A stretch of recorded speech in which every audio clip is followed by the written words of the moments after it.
Sumainyo ang Panginoon. At sumaiyo rin. Ang mabuting balita ng Panginoon ayon kay San Marcos. Papuri sa iyo, Panginoon.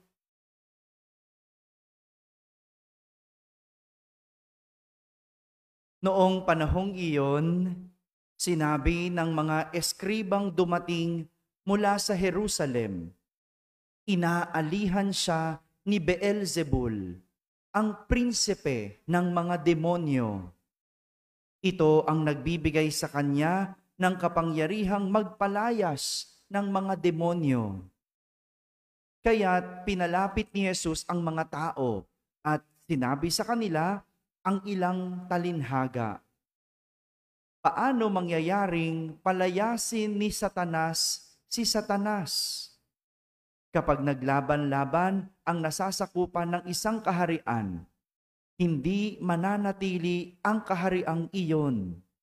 At kapag naglaban-laban ang magkakasambahay, hindi mananatili ang sambahayang iyon. Gayon din naman, kapag naghimagsik si Satanas laban sa kanyang sarili at naglaban-laban ang kanyang nasasakupan, hindi magtatagal at darating ang kanyang wakas. Walang makapapasok sa bahay ng isang taong malakas at makaaagaw ng kanyang ari-arian, malibang gapusin muna siya ng mga taong iyon.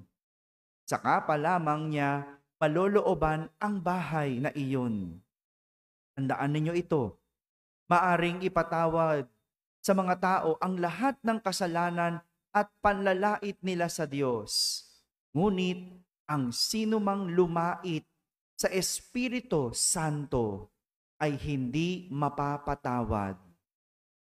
Ang kanyang kasalanan ay hindi mapapawi kailanman.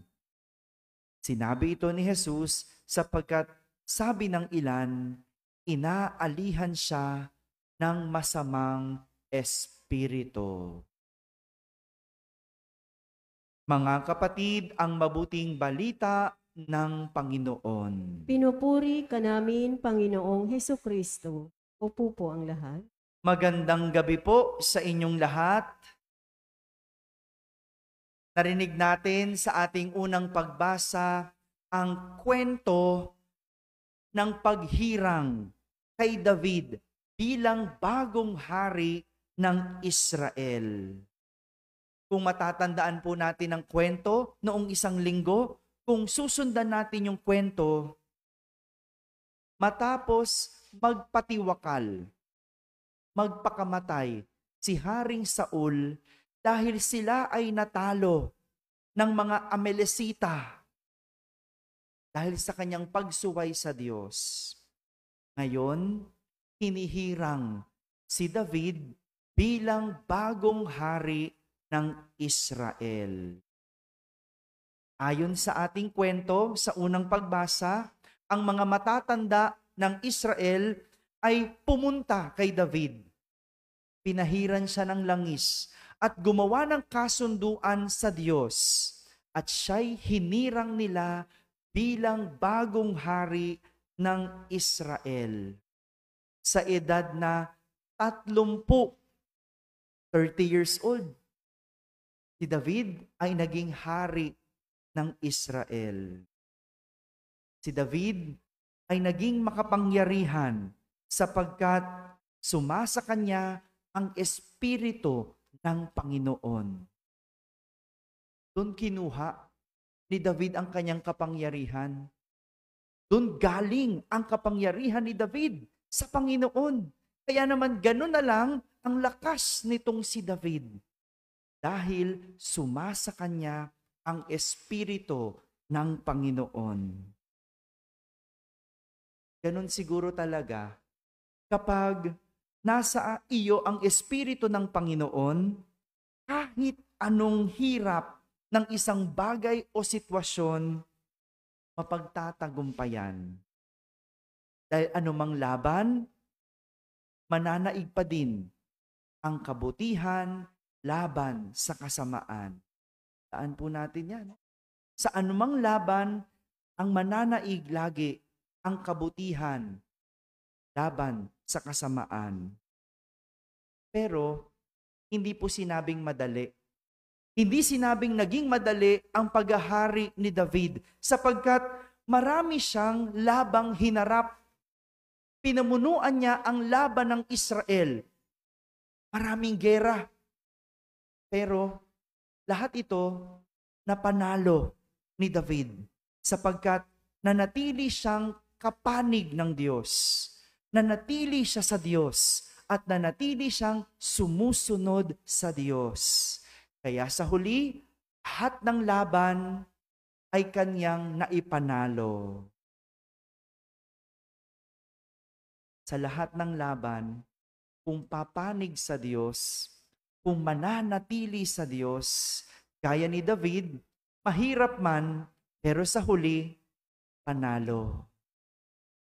Samantala, kung si David, sa ating unang pagbasa ay tanggap ng mga tao at hinirang siyang hari ng Israel, si Jesus naman sa ating ebanghelyo ay pinaratangan ng mga tao. Galit ang mga tao, ang mga eskriba kay Jesus. Kung si David, sumasa kanya ang Espiritu ng Panginoon. Si Jesus, pinaratangan, sumasa kanya daw ang espiritu ng demonyo. Diba? Yun yung sinabi. Sumasa kanya ang espiritu ni Beelzebul, ang prinsipe ng demonyo. Kung kay Haring David, ang kapangyarihan niya ay nagmumula sa Diyos. Sabi ng mga eskriba, yung kapangyarihan ni Jesus ay nagmula kay Beelzebul, ang prinsipe ng mga demonyo. Nagsimula na po kasi ang pampublikong ministeryo ni Jesus. Kung si Haring David, nagsimula ang kanyang paghahari nung siya'y 30 taong gulang.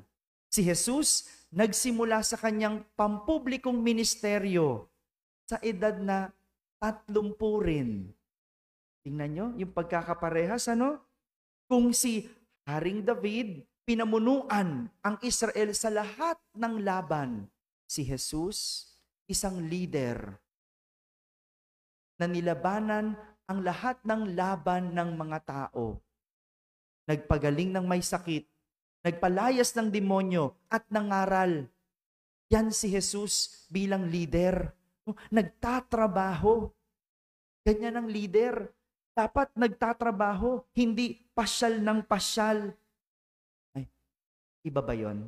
Parang iba na yun, no? Huwag na tayong pumunta doon dahil baka mapahamak pa ako, no? Ngunit, ganun eh.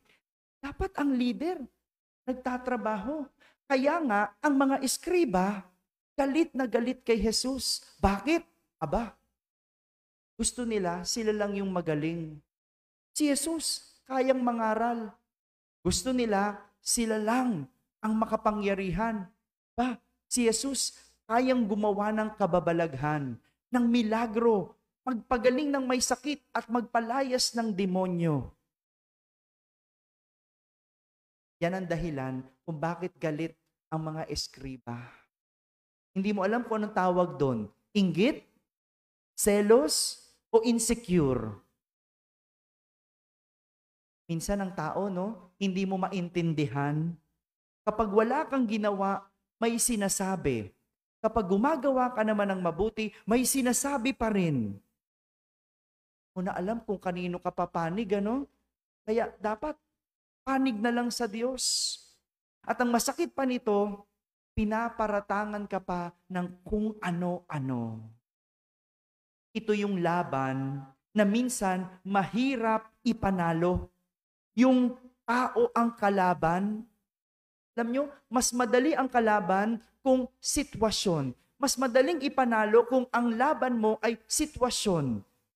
Katulad ng kahirapan. Mas madali pang ipanalo ang kahirapan. Magsipag ka lang. Magtrabaho. Dagdagan ng dasal at pananampalataya at maging tapat at magpakabuti. Sigurado, malalabanan mo ang kahirapan. Pero ang mahirap ipanalo, yung tao na naninira sa'yo, yung kaaway mo, ang hirap ipanalo. Bakit? Minsan kahit anong dasal mo, pag uwi mo, maririnig mo, chinismis ka. Diba? Nakakainis. Ang hirap magpakabuti. Ang hirap magpakatuwid. Ang hirap pumanig sa Diyos. Kung pwede lang, no, sasabihin mo, Lord, pikit ka muna. Bibigwasan ko lang ito, isa lang. Diba? Pwede lang ganun, pero hindi eh. Ang hirap ipanalo kapag taong kalaban kasi inuubos ang iyong pasensya. Kahit anong pagtitimpik mo, no? Talagang pinipikon ka. Pinoprovoke ka gumawa ng masama. Pero gaya nga ng ating aral sa ating unang pagbasa, laging pumanig sa Diyos. Dahil sa huli, kung ikaw ay nasa Diyos, lahat ng iyong laban ay ipapanalo. Kung nahihirapan, ipagpasa Diyos na lang. Sabihin mo, Lord, kunin mo na nga siya. At least pinagpasa Diyos mo, no? Pinagdasal mo, no? Lord, kunin mo na nga siya. Joke lang po yun, no? Pag nahihirapan ka, inis ka na at hirap ng magtimpi, pagpasa Diyos mo na lang. Kasi kung ikaw ay gagawa ng masama, pagtalikod yan sa Diyos. At yung laban na yan, kailanman hindi mo maipapanalo. Mga kapatid, sa buhay, lagi tayong mayroong laban. Walang katapusang laban. Pero kung mananatili sa Diyos, papanig sa Diyos, at susunod sa Diyos, walang laban tayong hindi kayang ipanalo. Amen? Amen.